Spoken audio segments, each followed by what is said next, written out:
Oke, selamat datang di channel Bang RJ. Kita sudah di kantor Bupati Tebo. Hari ini kita akan coba ngevlog bersama pasien 01 COVID-19, Pak Sekda Tebo, Pak Teguh Haradi yang sudah dinyatakan sembuh. Oke, saksikan nanti ya. Jangan lupa like and subscribe. Oke, kita akan ngobrol dengan Pak Sekda Tebo. Kita akan ngobrol dengan Pak Sekda Tebo yang pasien COVID-01 yang dinyatakan sudah sembuh dan bisa beraktivitas kembali. Pak Sekda. Waalaikumsalam warahmatullahi wabarakatuh. Pak Sekda, kita izin ngobrol-ngobrol sedikit. Ya, Kemarin kan identitasnya dirahasiakan, Pak Sekda. ya. Padahal kita tahu bahwa itu pasien 01 itu adalah Pak Sekda yang alhamdulillah sekarang sudah sembuh, gitu kan.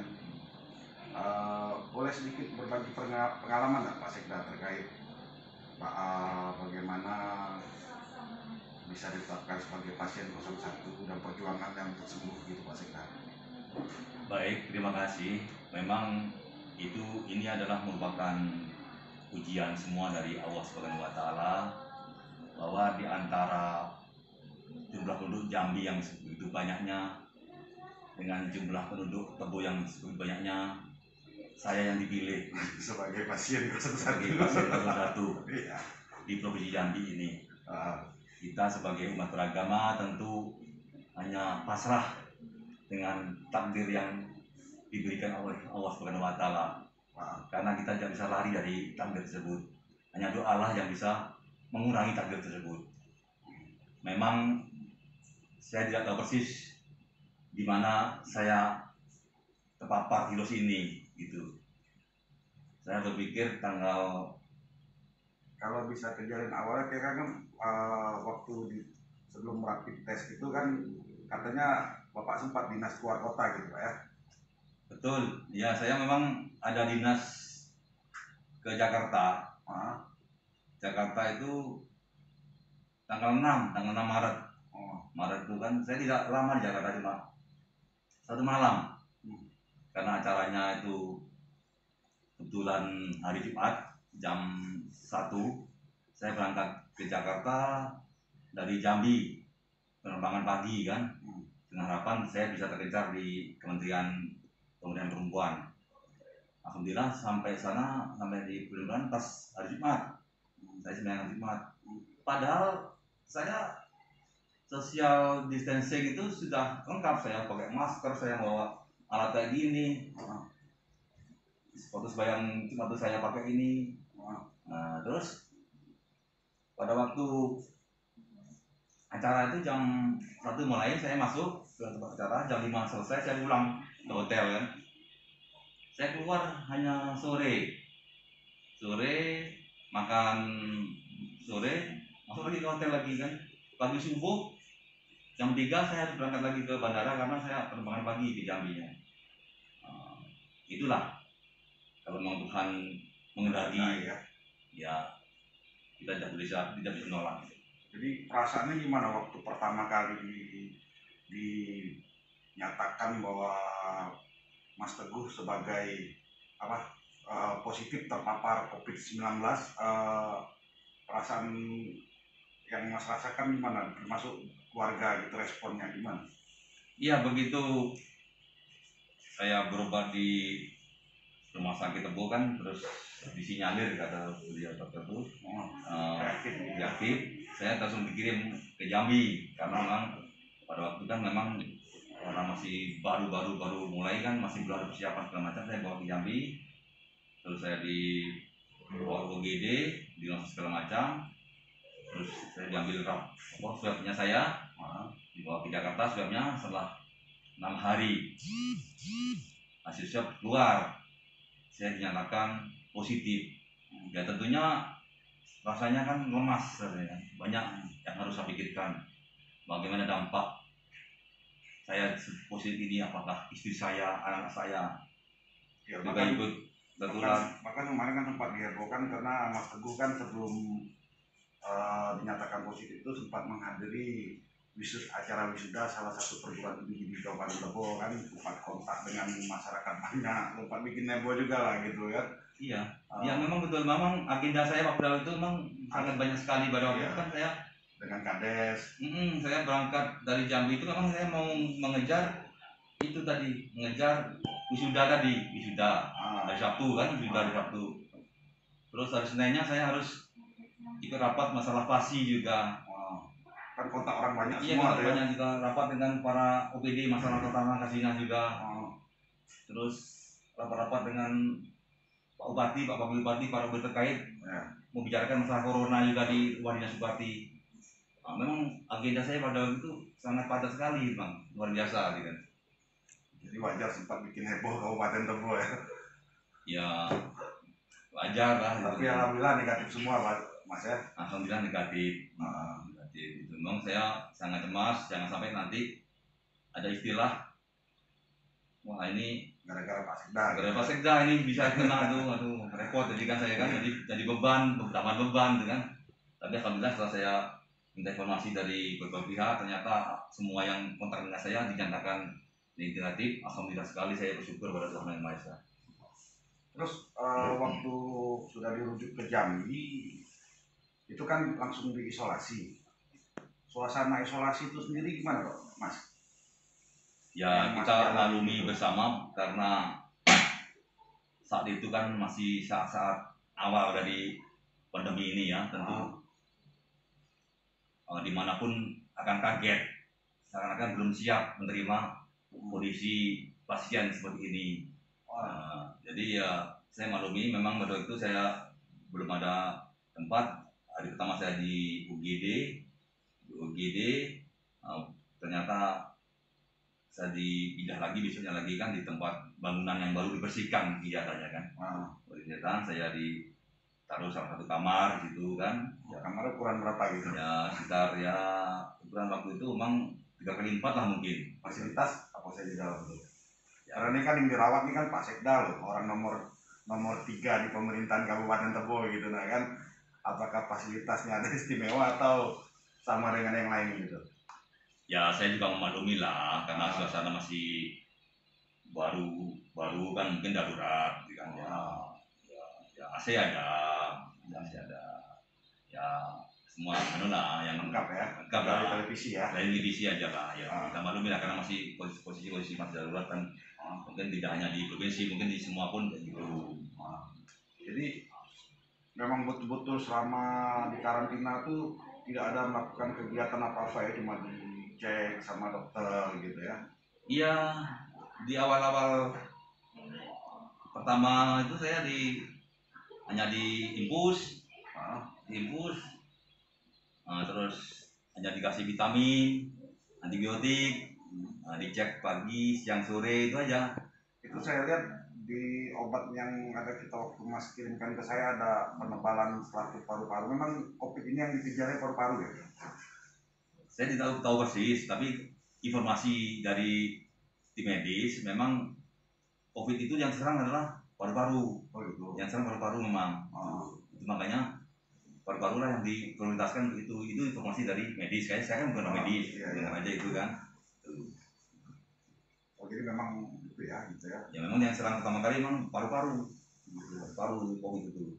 Jadi selama kegiatan di rumah sakit ya di ruangan isolasi ya, tidak boleh keluar sama sekali gitu. Iya, betul. Kontak dengan keluarga juga nggak boleh ya? Nggak boleh, keluarga nggak boleh, hanya para medis lah yang masuk dengan pakaian APD kan, dirinya lengkap ya, betul. Tapi kan untuk berkirim makanan keluarga boleh ya? Boleh, tapi nitip ke petugas kan, nanti petugas ada jamnya diantar ke saya gitu. Makan diatur juga gitu ya? Makan diatur. Pada waktu pertama memang kita ikuti lah SOP dari rumah sakit, tapi begitu saya sudah dilepas infus, tidak lagi Johnson, terus dokter mengatakan kalau mau tambahan dari luar silakan, itu dari diberi susu, terus jus itu kan, vitamin lain. Gitu. Berapa kali tes swab kemarin, Mas? 5 kali. 5 kali ya. 5 kali. Ke berapa tes yang dinyatakan negatif? Keempat dan kelima. Keempat dan kelima Iya. ya. Keempat dan kelima. Kemarin sempat juga diisukan kabur dari rumah sakit. Itu gimana ceritanya tuh bisa gitu? Sebenarnya kan informasi itu tidak sesuai dengan data, tidak sesuai dengan kenyataan. Saya ini walaupun bukan tenaga kesehatan, saya ini kan ya masuk terbelajar lah. Saya ngerti juga lah masalah SOP rumah sakit itu. Jadi suatu ketika kan salah satu dokter spesialis baru kan kontrol ke saya. Kontrol saya mengatakan bapak saat ini sudah dinyatakan sehat, dan kata beliau itu kan saya sudah rembuk dengan kawan-kawan, bapak disilakan untuk isolasi di mandiri. Pada saat itu juga sempat saya tanya juga, Pak, apakah tidak timbul masalah baru, Pak? Saya ini kan nyatakan belum negatif. Nanti saya pulang ke rumah malah nular ke istri saya, kemana-mana saya. Tidak, Pak, kata dia. Bapak kalau di sini malah stres, kan. Tapi kalau di situ bisa ketemu istri, karena tapi ya SOP-nya tetap dijaga. Bapak dalam satu kamar, istri nyiapkan makanan dari luar, tidak boleh masuk itu. Itu ya saya. Itu ya. Tapi karena ya yang dokter kan yang mengurus saya kan, tak mungkin saya akan nolak ya, saya ikuti begitu. Oh gitu. Saran dari dokter ya. Artinya COVID ini sendiri sebenarnya obatnya belum ada gitu, Mas. Cuma imun tubuh ya gitu ya. Iya, informasi dari dokter memang ya sempat juga saya agak anukan stres sedikit lah kan, tapi menguatkan, Pak, jangan sampai stres, Pak. Kalau stres nanti imunnya akan lemah, rendah. Karena apa? Karena COVID ini belum ada obatnya, belum ada vaksinnya. Hanya antibodi bapak lah yang bisa melawannya. Kalau antibodi bapak lemah, bapak akan kalah. Kalau kalah bapak ya tidak kalah lagi, harus kuat bapak. Tapi lumayan ya, dikurung dalam ruangan, tak bisa kemana-mana, tentu stres sebenarnya. Ya sebagai manusia biasa tentu suntuk ada manusiawi lah. Kita banyak yang kita pikirkan, kita memikirkan sendiri, memikirkan keluarga yang di rumah, memikirkan anak-anak, Jadi waktu sempat pulang kemarin kan sempat ada sedikit pembulian terhadap keluarga gitu. Itu kalau sekarang kondisinya gimana? Udah bisa pulang ke rumah sendiri di Jambi, di Tebo gimana, Mas?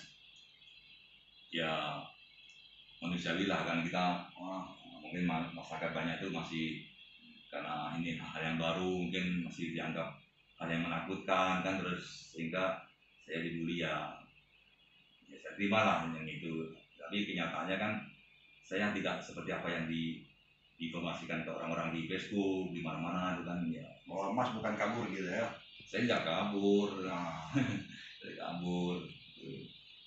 Artinya untuk ke depan Mas berharap bisa diterima kembali lah oleh masyarakat gitu ya, karena sudah dinyatakan sehat betul gitu kan, bisa beraktivitas gitu kan. Ya, saya mengharap demikian. Saya rasa masyarakat juga sudah saat ini sudah mulai mengerti ya. Mengerti lah, sudah ya, ada banyak sudah terlalu ke saya, banyak yang SMS ke saya minta maaf, datang ke rumah saya minta maaf bahwa tidak seperti yang dituduhkan orang, gitu kan. Katanya saya di Facebook itu diposting terpapar terus pakai alat bantu yang luar biasa itu kan. Saya tidak digitukan, saya cuma diinfus saja situ tuh.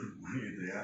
Artinya banyak berita-berita nggak benar soal masyarakat gitu. Iya, betul. Tapi tetap kalau bertamu tetap melakukan protokol COVID ya. Ya memang anjuran dari dokter demikian. Bapak ini walaupun dinyatakan negatif, bukan bapak berarti kembali itu bapak kalau bergaul lagi dengan orang-orang yang dengan bawa positif, bapak bisa keluar lagi, kata dia. Oh, bisa kembali lagi gitu? Iya, kata dia keluar lagi. Untuk itu bapak tetap menjaga jarak, pakai masker. Kalau tamu datang harus pakai masker, itu tetap harus dijaga, tidak boleh sembarangan itu. Karena walaupun sehat, kata dokter itu bisa bergaul dengan orang politik, tertular lagi, bisa juga. Jadi tetap social distancing gitu ya? Masih tetap sosial sama physical distancing ya? Masih tetap itu. Imbauan untuk masyarakat, Mas, terkait COVID nih. Saya mengimbau, sudah ada tagar Indonesia terserah nih, gitu kan, dari para medis yang agak putus asa kayak gitu. Saya berharap yang kita hadapi ini kan barang yang tidak kelihatan. Kalau saya boleh katakan makhluk halus lah. Makhluk halus yang tidak kelihatan tapi bisa hinggap di mana-mana. tentu kita sebagai orang yang diberi pemikiran yang cerdas, kitalah yang harus menjaga diri, kita yang harus mengalah dengan dia. Dia tidak tahu pokoknya siapa yang datang kita hinggapi. Kita harus mengalah dengan SOP yang ditentukan oleh pemerintah. Kita tahu bahwa pakai masker keluar, harus tetap cuci tangan sebelum aktivitas apapun dan setelah aktivitas apapun. Kita harus jaga jarak. Nah, bukan bermaksud kita untuk menjauhkan dari kawan keluarga, tapi harus waspada lah. Karena yang kita hadapi itu tidak kelihatan. Seperti itu. Dan kita untuk masyarakat ya tetaplah jangan meremehkan, jangan menganggap hal itu gampang tuh. Memang kita bisa ngomong gitu kalau kita belum pernah merasakan. Belum merasakan luar biasa minta ampunnya. Kita isolasi dan kondisi yang sakit. Jauh dari penyakit ini belum ada obatnya, belum ada vaksinnya. Jadi kita ini antara hidup dan mati. Gitu. Segitu ya. Iya, dan mati kan. Ya kalau imun kita kuat, kita menang. Kalau imun kita kalah, imun kita lemah, kita akan kalah. Kalau imun kita kalah, hanya Tuhanlah yang tahu. Hanya Tuhanlah yang nolong, bisa menentukan apakah kita bisa selamat atau tidak. Itulah kalau imun lemah. Tapi kalau imun kita kuat, insya Allah bisa terhalangi. Oke lah Mas, makasih banyak. Itulah kita ngobrol dengan Pak Teguh, Mas Teguh Arhadi, Sekda Tebo, pasien COVID-01 yang dinyatakan sehat dan sembuh. Kami wawancara, diskusi, ngobrol, tetap melakukan protokol COVID-19. Mungkin sampai di sini saja. Akhir kalam, wabillahi taufiq wal hidayah. Wassalamualaikum warahmatullahi wabarakatuh.